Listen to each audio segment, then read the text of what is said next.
Hi friends, welcome to Taste Buds Sophie's Kitchen. இன்னைக்கு நம்ம பார்க்க போகிறது வெஜ் கோலா உருண்டை or வெஜ் கோஃப்தா பால்ஸ். எப்படி வாழைக்கால கோஃப்தா பால்ஸ் எப்படி பண்ணுறதுன்னு பார்க்கலாம். இந்த கோஃப்தா ஒரு கோலா உருண்டை செய்கிறதுக்கு 2 வாழைக்காய் எடுத்திருக்கேன். இந்த 2 வாழைக்காயுமே பார்த்திங்கன்னா நுனி கட் பண்ணிவிட்டு நம்ம ப்ரெஷர் குக்கரில் 2 விசில் கொஞ்சமாக தண்ணி ஊற்றி வேக வச்சுக்க போகிறோம். மறக்காமல் 2 விசில் மட்டும் வேங்க. அதுக்கு மேலே வச்சிங்கன்னா வாழைக்காய் குழஞ்சிடும். அதுக்கப்புறம் உருண்டை பிடிக்க வராது. ஸோ 2 விசில் மட்டும் வச்சா போதும். இப்போது அதுக்கு வேண்டிய மசாலா என்னென்னு ரெடி பண்ணிக்கலாம். இந்த மசாலா அரைக்கிறதுக்காக நான் ஒரு 1/4 கப் பொட்டுக்கடலை எடுத்திருக்கேன். அப்புறம் 1/4 கப் தேங்காய், கொஞ்சமாக இஞ்சி பூண்டு, பச்சை மிளகா, 8 to 10 மிளகு, 1 டீஸ்பூன் அளவு ஜீரகம், அப்புறம் 1 டீஸ்பூன் அளவு சோம்பு. இப்போது நம்ம எடுத்து வச்சிருக்கிற ஐட்டம்ஸ் எல்லாமே மிக்ஸி ஜாரில் சேர்த்து எல்லாமே அரைச்சி எடுத்துக்க போகிறோம். நம்ம காரத்துக்கு ஏற்ற மாதிரி பச்சை மிளகாவும் மிளகும் கொஞ்சம் அதிகமாகவும் கம்மியாகவும் நீங்கள் சேர்த்துக்கலாம். ஒருவேளை உங்களுக்கு பூண்டு சேர்க்க விருப்பம் இல்லைன்னா இஞ்சி மட்டும் கூட சேர்த்து நீங்கள் இந்த மாதிரி கோஃப்தா பால்ஸ் கூட ரெடி பண்ணலாம். ரொம்பவே டேஸ்டியாக இருக்கும். இப்போது இது எல்லாமே சேர்த்து நம்ம அரைச்சிக்க போகிறோம். இது அரைக்கும் போது நல்ல கோர்ஸாக அரைச்சிக்க போகிறோம்.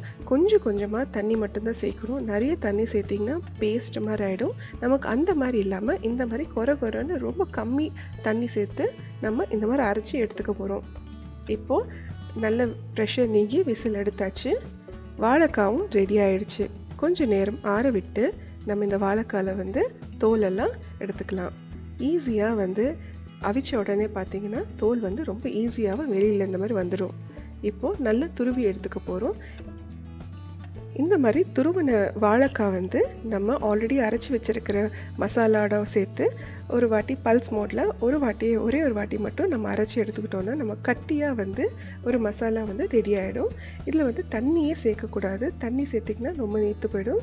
கோலா உருண்டை பிடிக்க வராது. இப்போ தேவைக்கேற்ற உப்பு சேர்த்து நம்ம இது மிக்ஸ் பண்ணிக்கலாம். ஒருவேளை உங்களுக்கு தண்ணியாக இருக்குது, ரொம்ப தண்ணியாக இருக்கிற மாதிரி இருந்ததுன்னா இன்னும் கொஞ்சம் பொட்டுக்கடலை மாவு இதில் சேர்த்திங்கன்னா உங்களுக்கு உருண்டை பிடிக்கிற மாதிரி ஷேப்பில் வந்துடும்.